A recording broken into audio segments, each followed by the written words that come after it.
Bismillahirrahmanirrahim. Assalamualaikum warahmatullahi wabarakatuh. Baiklah, pada kuliah biokimia kali ini, kita akan membahas gluconeogenesis. Setelah mempelajari bab ini, diharapkan mampu menjelaskan pengertian gluconeogenesis, perbedaan proses glikolisis dengan gluconeogenesis, dan mampu menjelaskan perbandingan energi atau ATP yang dihasilkan dari gluconeogenesis dengan glikolisis. Gluconeogenesis. Kita lihat, gluconeogenesis ada kata genesis, artinya adalah sintesis atau pembentukan. Neo adalah baru, dan gluko yaitu glukosa. Jadi artinya gluconeogenesis adalah pembentukan atau sintesis glukosa baru. Pembentukan atau sintesis glukosa baru ini menggunakan prekursor atau bahan baku bukan karbohidrat.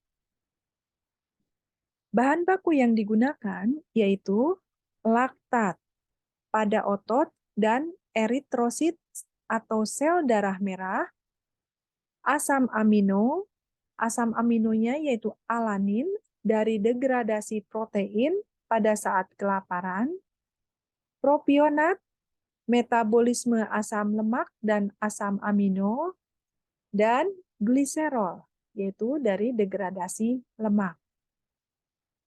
Gluconeogenesis ini terjadi pada 3 tempat yang berbeda, yaitu mitokondria, sitosol, dan retikulum endoplasma. Gluconeogenesis sangat penting. Kenapa gluconeogenesis ini sangat penting? Karena untuk mempertahankan konsentrasi gula darah selama puasa dan aktivitas yang berat. Jadi gluconeogenesis ini sangat penting untuk mempertahankan konsentrasi glukosa darah selama puasa dan aktivitas yang berat. Bagaimanakah perbedaan proses glikolisis dengan gluconeogenesis?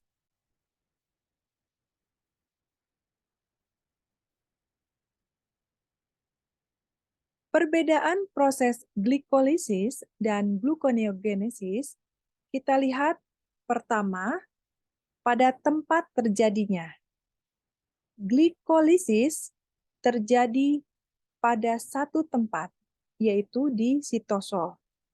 Sedangkan gluconeogenesis terjadinya di 3 tempat yang berbeda, yaitu mitokondria, sitosol, kita lihat, mitokondria, sitosol, dan retikulum endoplasma. Kemudian perbedaan yang kedua, proses mulainya. Proses mulainya untuk glikolisis dari glukosa ke piruvat. Sedangkan gluconeogenesis dari piruvat ke glukosa.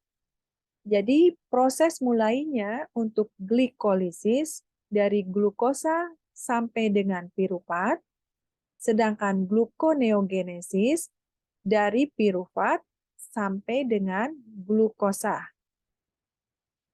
Perbedaan yang ketiga adalah enzim yang terlibat atau enzim yang digunakan. Untuk glikolisis, kita lihat pada tahap reaksi yang ke-10, untuk glikolisis, perubahan fosfoenol piruvat yang dirubah menjadi piruvat menggunakan enzim piruvat kinase. Sementara gluconeogenesis, piruvat akan dirubah atau akan dipecah menjadi oksaloasetat terlebih dahulu dikatalisis oleh piruvat karboksilase. Kemudian, dari oksaloasetat dirubah menjadi fosfoenol piruvat oleh fosfoenol piruvat karboksikinase. Jadi, piruvat untuk dirubah menjadi fosfoenol piruvat ini harus dipecah terlebih dahulu menjadi oksaloasetat. Dari oksaloasetat baru membentuk fosfoenol piruvat. Nah, selanjutnya kita lihat tahap reaksi ketiga. Pada tahap reaksi ketiga ini, proses glikolisis fruktosa 6-fosfat dirubah menjadi fruktosa 1,6-bisfosfat menggunakan enzim fosfofruktokinase. Sedangkan gluconeogenesis fruktosa 1,6-bisfosfat dirubah menjadi fruktosa 6-fosfat dikatalisis oleh fruktosa 1,6-bisfosfatase. Kemudian, pada tahap reaksi pertama, glikolisis glukosa dirubah menjadi glukosa 6-fosfat oleh enzim heksokinase atau dikatalisis oleh enzim heksokinase. Sementara gluconeogenesis glukosa 6-fosfat dirubah menjadi glukosa dikatalisis oleh enzim glukosa 6-fosfatase. Baik, jadi ada 3 yang berbeda.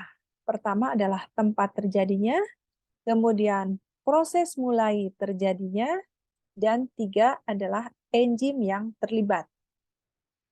Kita lihat selanjutnya, piruvat akan dirubah menjadi fosfoenol piruvat di mitokondria.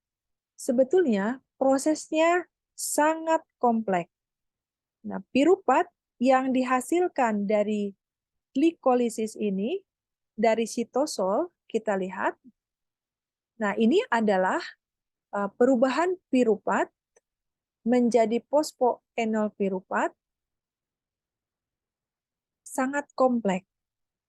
Piruvat yang dihasilkan dari glikolisis di sitosol ini akan masuk ke mitokondria, kemudian di mitokondria piruvat akan dirubah menjadi oksaloasetat, selanjutnya oksaloasetat dirubah menjadi malat.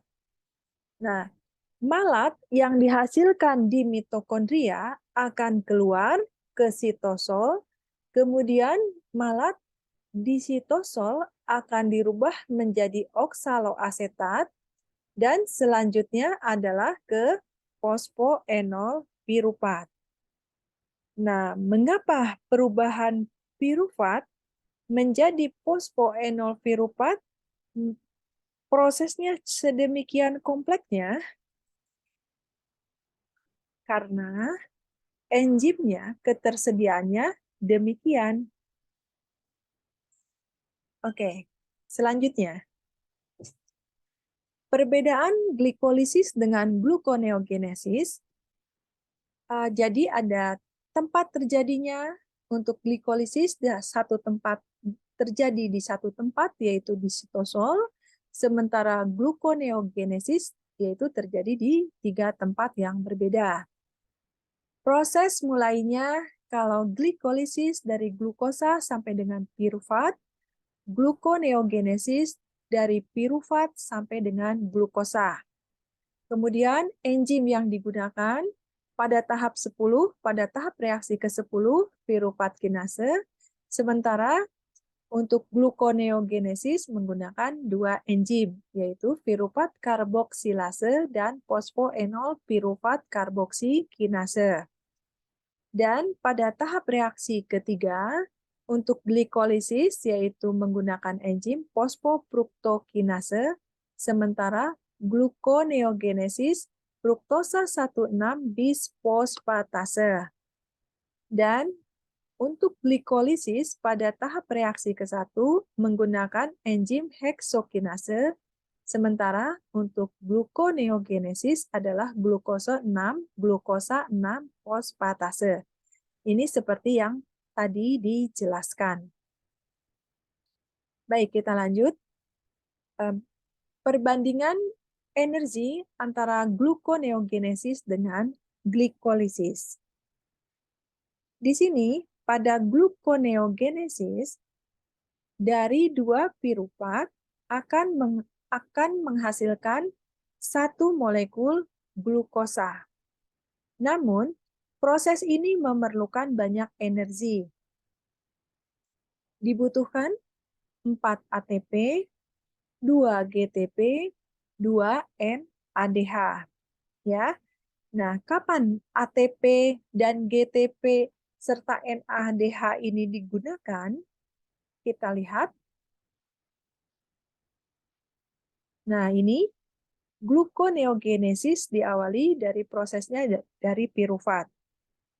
Saat perubahan piruvat menjadi oksaloasetat, ini diperlukan 2 ATP. Oksaloasetat menjadi fosfoenol piruvat diperlukan 2 GTP. Kemudian 3 fosfogliserat menjadi 1,3 bisfosfogliserat, ini diperlukan 2 ATP. Dan 1,3 bisfosfogliserat menjadi 2 gliseraldehid 3 fosfat, diperlukan 2 NADH dan 2 H+. Nah, jadi ini kita lihat berapa ATP? Ada 1, 2. Ini kan 2. 2 berarti ada 4 ATP, 2 GTP, dan 2 NADH, serta 2 H+, dan 2 piruvat. Ya. Jadi, 2 piruvat ini akan menghasilkan 1 molekul glukosa dengan memerlukan banyak energi. Sementara untuk glikolisis, 1 molekul glukosa menghasilkan 2 piruvat, 2 ATP, dan 2 NADH, dan 2 H+, serta 2 H2O.